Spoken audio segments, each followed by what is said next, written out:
Hey guys, I just want to do a little video promo for the Big Book Collector's Edition and the Big Book Second Edition. So, what is the Big Book? Well, the Big Book is Big Bitcoin Book is a new way that Ben Sigmund and I wanted to get a very visual chronicle of Bitcoin. And not in words, but in images, memes, and things like that. So I have some large scale images that really help kind of illustrate. This is the performance of Bitcoin over the last different years. So as you can see, there's definitely a 4-year cycle here. The first 3 years, 2011, 2012, and 2013. Massive gains, 2014, terrible bear market. Massive gains all the way through 2017, massive bear market. Massive gains, massive bear market. And now we have 2 amazing years so far in this bull market. And probably going to be a very good 3rd year there, and maybe a very good 4th year, but perhaps this is going to be different. So this is one of the screens that's in the Big Bitcoin Book.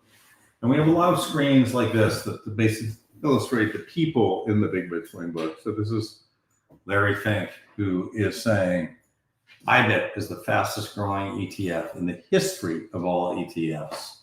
Nothing has gained assets as fast as IBIT. So all these pages are in our book. This is kind of just gives you a sense of the book itself. Here's another great book. This is we tried to go through the inspiration of why this book. And here you have Alan Greenspan saying, hey, the United States can pay back any debt that it has because we can always just print money. And there's 0 probability of default. So when you start out with ideas like this, you get the kind of financial mess that we are in currently today. And then at the end here, I'm going to just point here, we have an illustration of the game theory that is behind Bitcoin. So these are just some of the images of the book. There's many, many other ones too, but those are some of the ones that I just happen to have. I want to show you this book.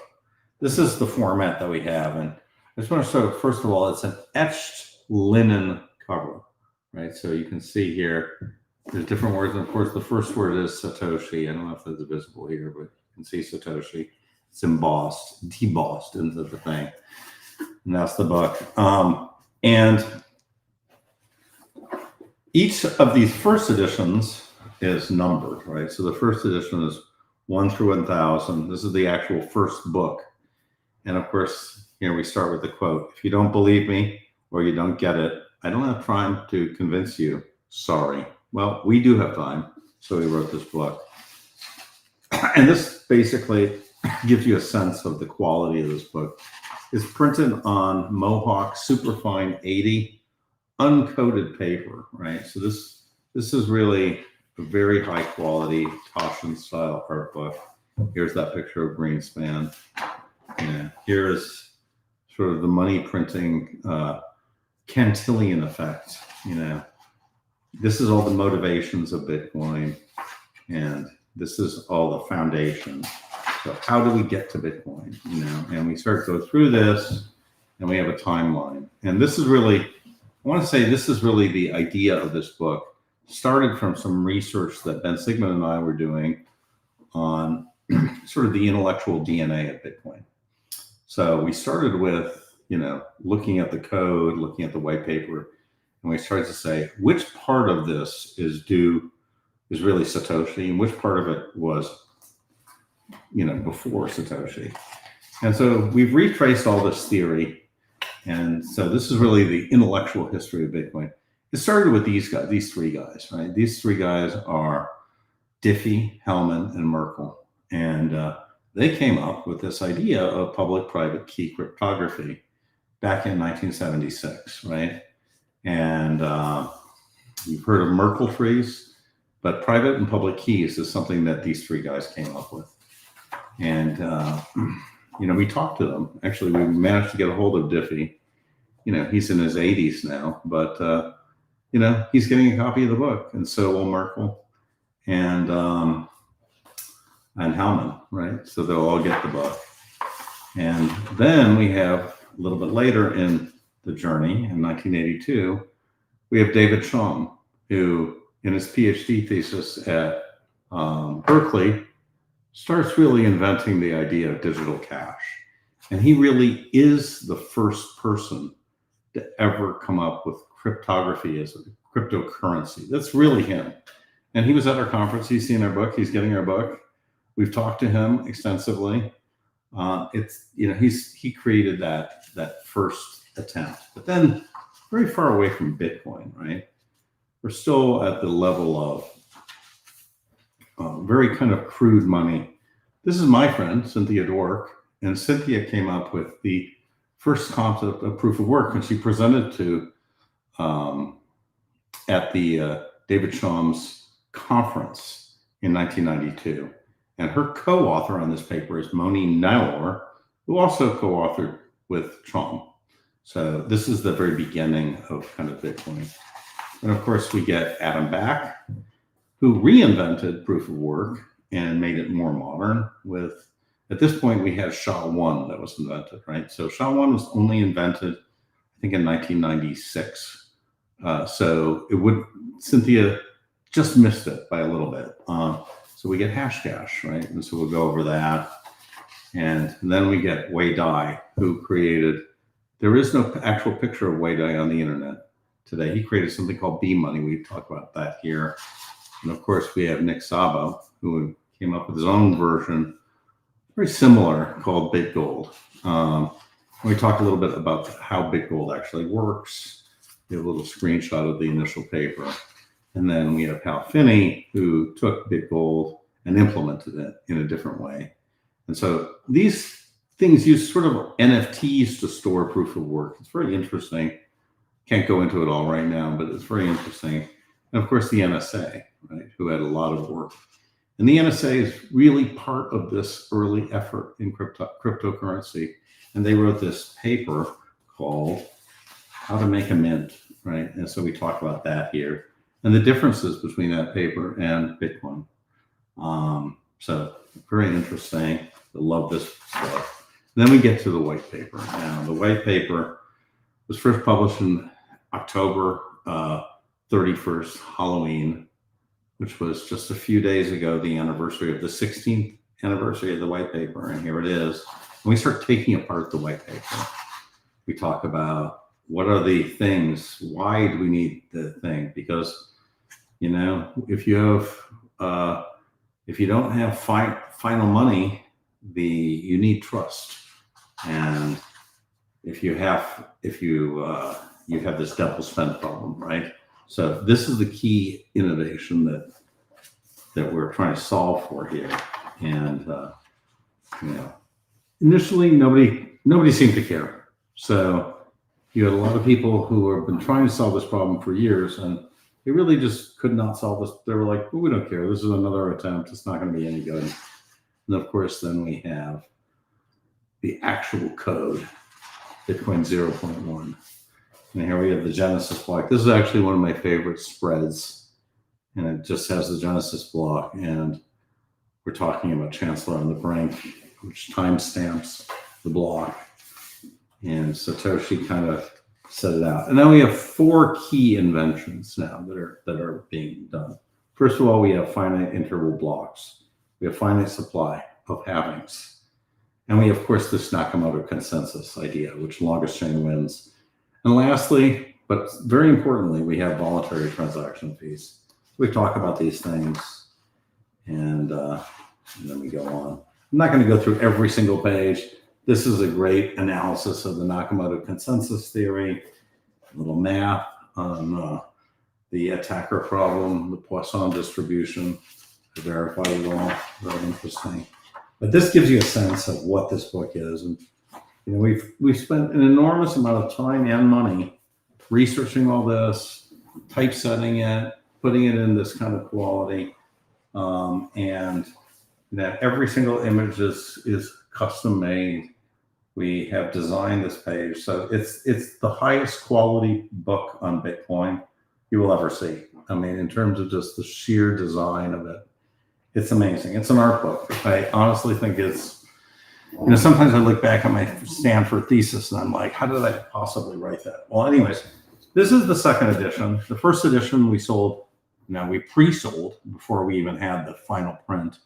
And we thought we were going to sell like 100 of them, 200 of them the first day or something. We sold the entire first edition out in 13 hours, but we kept 100 books.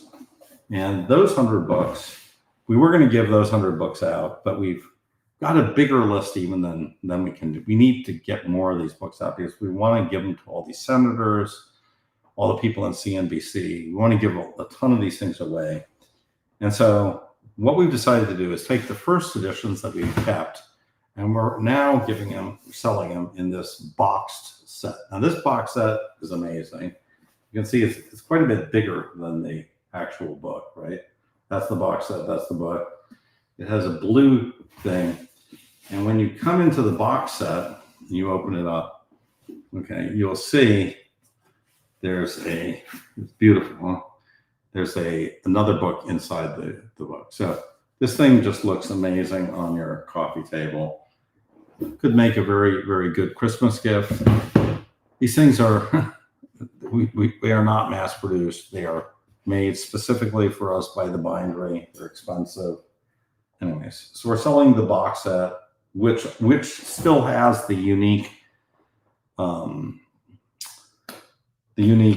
signed thing. And each of the first editions comes with an ordinal. And this is how you will see them. I'm not going to take them out, but they come like this. They'll have the number of them. They will ship with the number. This is book number 851, right? Every one of these books is unique and has a unique number in them. Not the second edition. The second edition, they're all the same. We made 1,000 of the first edition. We have 1,100 of the second edition, so it has 2,100 total of the first and second edition. We are now starting to think about a third edition, but this is going to be completely different. It's going to be a different cover, and we are hopefully going to get a crazy great co-author. I won't say who it is, but I think that we're going to come up with some new sections, perhaps on the history of money, perhaps on where we think Bitcoin could go over the next 20 years, right? So there's more to tell. I'm super, super happy with our treatment of the last 15 years, but I'd like to kind of go more on the historical side a little bit. We have just a little bit on the history of money in this book. I'll show you what we do have. And I love our little part on the history of money, but it's just, we can't cover everything, in such a book. So the next book's going to be really fat. I got to tell you, it's going to be even bigger. Where did I put the history of money? Okay, here we go. The historical perspective. There's a little bit of some of the pages on the history of money. It's great. But I'd love to cover more like yapstones and debasement of gold coin of the Romans and historical bills. We've got a whole bunch of these historical bills. Like, for example, this is a fiat money under revolutionary France.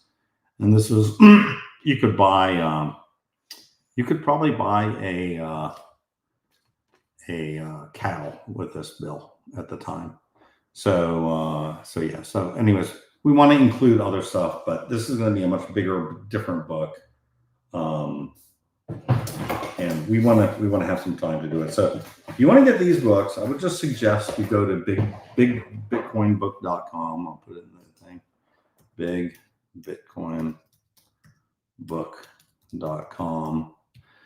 That's it. And we've got a lot of people who signed up on our waiting list, and those emails go out. So it's first come, first served. This is how many we made. We aren't going to make any more of this particular book with this particular cover. We got enough that we can give it away and we can sell them.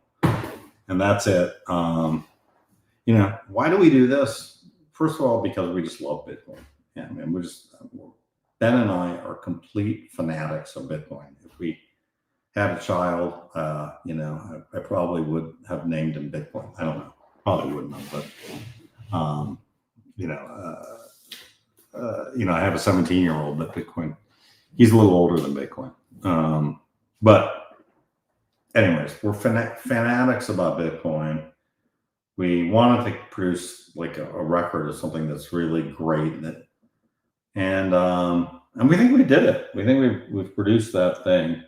We wanted to produce something that would be very much of a luxury item too. So, I will say there's a bunch of great books on Bitcoin. There's, I can't, and I have all of them, every single one of them. So we're not trying to compete with them. We try to do something very different. And if you like it, great. It's kind of a luxury item. We can't. I wish I could sell them for $50, but I can't. These things cost a lot of money to make, and the design and everything else. So, and as I said, the other reason is we want to give them out to a bunch of people, because we think if, this is on JD Vance's desk and he can pull it out and he can show somebody, what it is, that's going to be much more effective than trying to get him to be handing out copies of the Bitcoin Standard. So anyways, Kamala flip. I'm not worried. We're going to win the election, guys. I think so. Hopefully. Let's pray. But anyways, Bitcoin will win regardless. And I just wanted to get that out. And so hopefully you guys like the Big Bitcoin book. If you ordered it, and you'll love it. If you get the ordinal, don't share a picture like Puncher did of his ordinal seed phrase. I want to show you one thing on the Big Bitcoin book, ordinals, Bitcoin book. Yeah, so I want to show you this one thing on the ordinal. The ordinal does not come. Some people say I hate ordinals. I get it. I understand people don't like ordinals, but this is the ordinal that comes with it. If you like ordinals, you get it. If you don't like ordinals, you can maybe sell your ordinal. I don't know, but you can give your ordinal. But here's the ordinal. And you have this proof of ownership inscription. So this is the ordinal that you'll get. And this ordinal, there's a way to verify it here. So anyways, that's it. That's all I wanted to share with you today. I hope you like the Big Bitcoin book.